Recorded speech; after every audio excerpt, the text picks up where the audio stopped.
Previously on 2DS Studios. And that's it for today's video. Ninja Turtles 3 definitely had a bad taste in my mouth, but on the bright side, the first two movies are still pretty good. Hopefully the future films are just as good.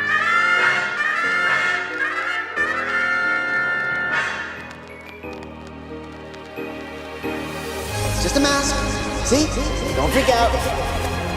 It's like if the annoying orange was an annoying avocado. Or if Slippy Frog got Botox injections, and then got herpes. Or if the Finding Nemo turtle got jaundice. Or if that troll from Lord of the Rings joined a street gang.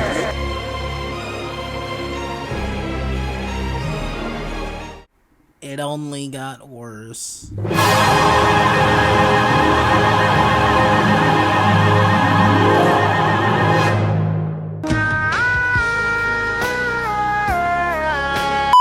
As mentioned in part 1, we went from the original Jim Henson puppetry to more CGI as seen in the Michael Bay films. But just in between those two different eras, there was one more attempt at live-action Ninja Turtles. Now, was it a good series?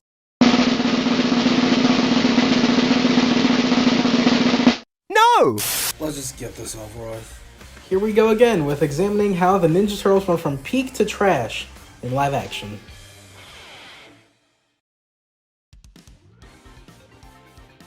Next Mutation is a 90s live action series created by the people that made Power Rangers, known as Saban Entertainment. All the turtles in this series have sort of unique designs, from at least the faces. Let's start with Leonardo. I think that out of all the designs, his design works the best. Him and Raph have like the most traditional Ninja Turtle looking designs. Leonardo's bandana covers the entire top part of his head, and I actually really like it. It looks really good on him. Plus, the style of bandana is actually really common in the Turtles franchise, not only appearing in the Mirage comics, but also in future adaptations like the movies and cartoons. Although usually this style of headband is given to Raph, it works for Leonardo pretty well. Speaking of Raphael, he has the most regular Ninja Turtles looking bandana and the second best design in the show. But the one problem with his design that I have is that the mask looks very torn up and shredded in a not a good way though. Raph having a more tattered up mask fits for his character and has been done pretty well in other adaptations. But in this one, it just looks like he got it really torn up at the dry cleaners or something. Now here's where all the masks get really weird for some reason. Michelangelo's mask looks like a regular mask that covers only the eyes, but it wraps around his cheeks for some reason, like a Mexican wrestler. I don't know why, but also Raph and Mikey have the diagonal strap, and I mentioned it before with the 90s movies. I don't like it when they have the diagonal strap because I feel like it doesn't really fit them. Like with Leo and Donnie, I think it works better because of like the type of weapons they have, whereas with Raph and Mikey, the strap looks kind of pointless. And now wrapping up the Fab Four, we got Donatello, who has the weirdest design. His mask, I don't understand why. Like, it covers almost his entire head except for the mouth part, but then in between the eyes there's just like a gap of green. Like, why couldn't they wrap it around the whole part where it's all just the eyes? Like, I don't know, like Leo's mask, or it is like all just eye holes, but Donnie's eye holes have that gap in the middle. It just looks weird. Why you do this?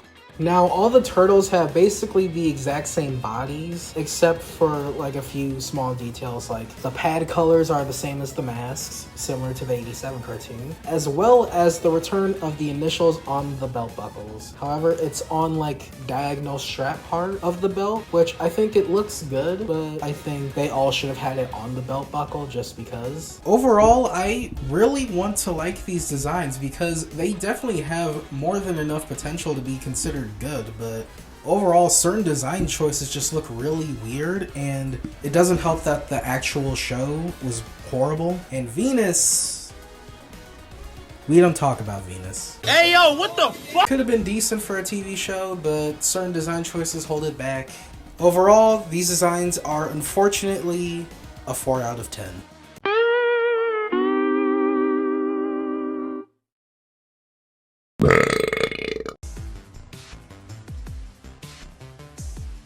Michael Bay movie designs are not the best. Actually, they are some of the worst designs when it comes to Ninja Turtles in my opinion. But before I completely assimilate these designs, I want to highlight some of the things I actually do like, because they do have some redeeming qualities to them. One, the CG itself obviously looks pretty good, and I think that the use of motion capture for future Ninja Turtles in live action, it has a lot of potential. Like, I could see them working really well in a future version. They just need better designs. Another thing that I like about these designs is how all the turtles have different accessories that kind of channel a little bit of their personality.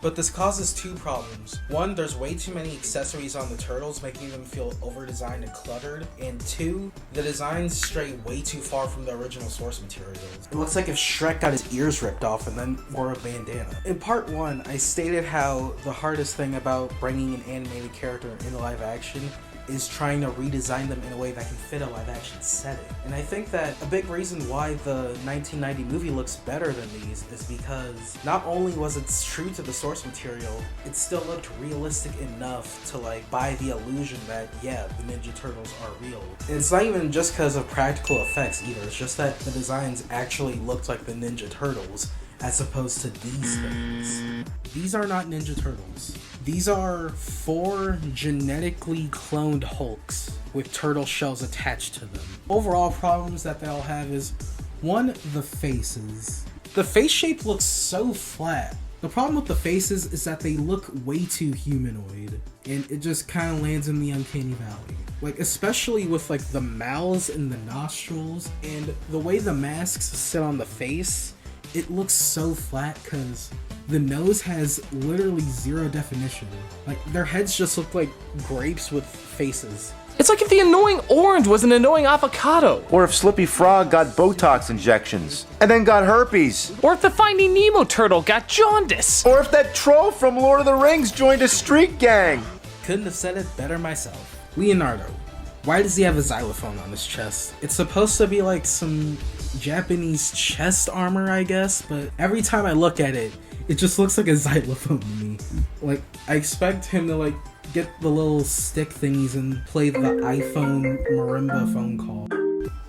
Leonardo also has like some gear that's kind of like Japanese samurai-esque wear. And I actually like those additions. They fit Leo's character pretty well, but a big thing is that it's like just too much stuff on them. Oh yeah, that leads me to another problem with all of the designs, that they're just way too like cluttered and busy. They're just covered in random garbage clothes that they probably got from the sewers. Which again, that's a design aspect I think could work really well in another adaptation. These have all the ingredients to make great designs for the turtles, but the way they did it was like the worst possible way. Raphael is the one that looks most like the Incredible Hulk, minus the incredible part.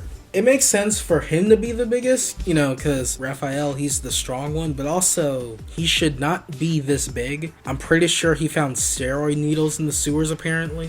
And he has like this weird barbarian loincloth, because I don't know. And he wears some cool sunglasses so he can do a CSI Miami closing line. Cowabunga.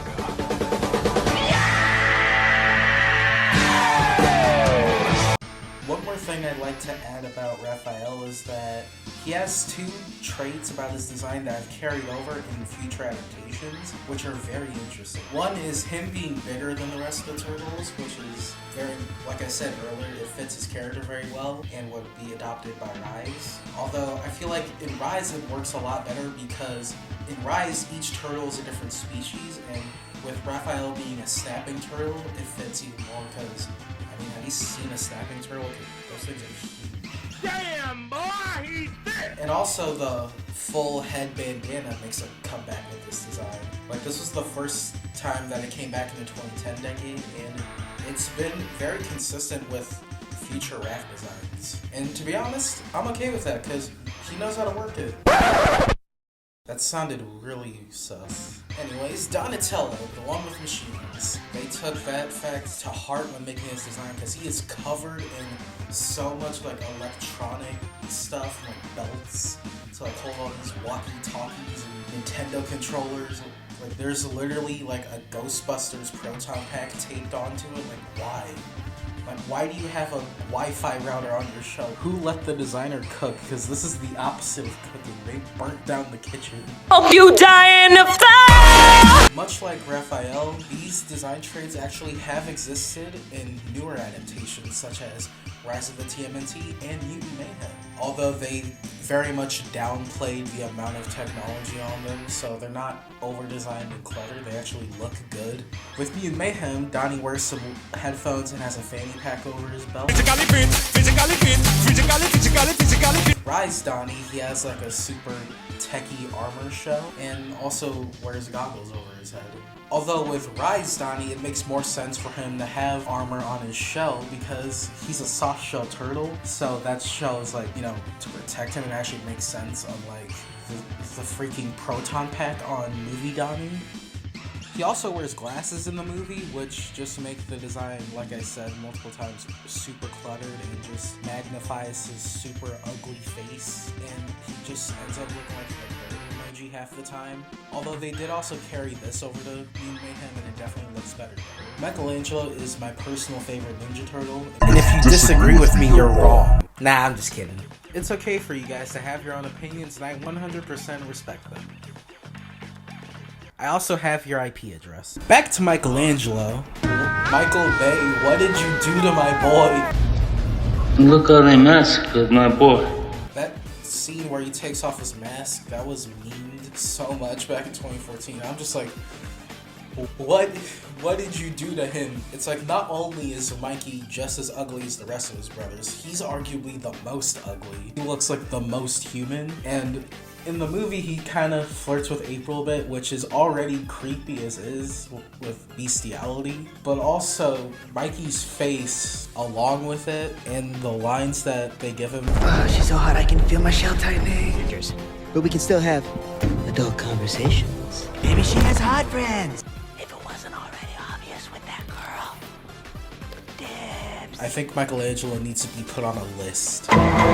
The designs for the sequel, Out of the Shadows, not to be mistaken with the video game, they are a slight improvement, but they still look hideous. The base design is exactly the same, they just have some new clothes. You know what they say, you can't polish a turd. And it's a real shame too, because I want to like these designs. In fact, I actually like multiple traits that they have. So many of their design traits could have worked so well in live action. And Rise is proof that some of the design traits can work great in other adaptations, but they just fumbled the bag so hard with both of these movies. And with that, I have to give these a 3 out of 10. Somebody once told me. Admittedly, this ended up ending on a bit of a low note, but I just want to remind you guys that even though recently the Ninja Turtles have not looked the best in live action, in fact they've looked their absolute worst in these movies, we should never forget the highs of the original 1990 movie and even Secret of the Ooze. And on the plus side, we'll never have to worry about Paramount messing up another 90s franchise ever again. SFPD! Meow.